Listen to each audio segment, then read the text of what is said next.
Magandang hapon po sa inyo lahat. Ako nga po pala si January Narayan.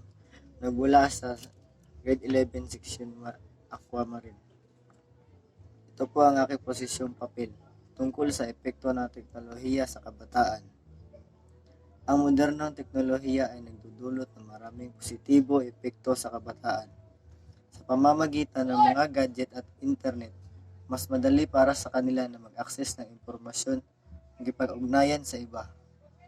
Ang mga online na platform tulad ng social media at educational na websites ay nagbibigay sa kanila ng mga pagkakataon na magbahagi ng kanilang kaisipan, makipagtalastasan sa iba't ibang kultura at pananaw.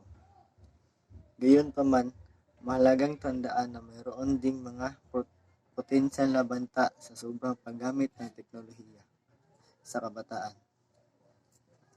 Ang labis na paggamit ng gadget at paglilibang sa internet ay maaaring humantong sa pagkakaroon ng mga isyu sa kalusugan tulad ng pagkakaroon ng eye strain, sedentary lifestyle at kawalan ng tulog.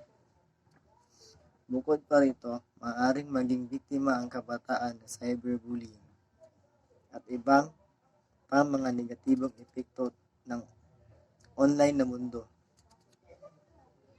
Dahil dito, mahalaga ang tamang pagtutok at paggabay mula sa mga magulang at guro sa paggamit ng teknolohiya ng kabataan.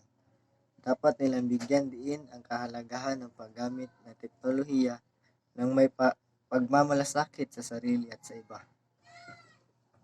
Kailangan din nilang turuan ng kabataan kung paano magkaroon ng balanse sa paggamit ng teknolohiya at pagbibigay pansin sa iba't ibang aspeto ng buhay tulad ng edukasyon, pamilya at sa kaibigan.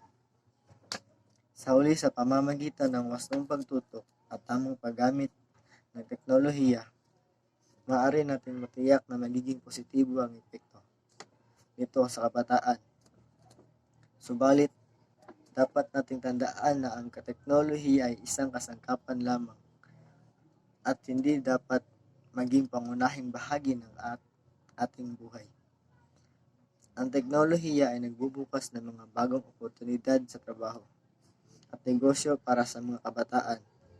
Gayunpaman, maaari ito maging ng kawalan trabaho dahil sa pag-otomatiko ng mga proseso. Sa pagsusulat ng posisyong papel, mahalaga na Malagan din na bigyan pansin ng mga positibo at negatibong epekto ng teknolohiya sa kabataan. Pag-aralan ang posibleng solusyon o hakbang na maaaring gawin upang mapabuti ang kalagayan nila. Yun lang po at maraming salamat.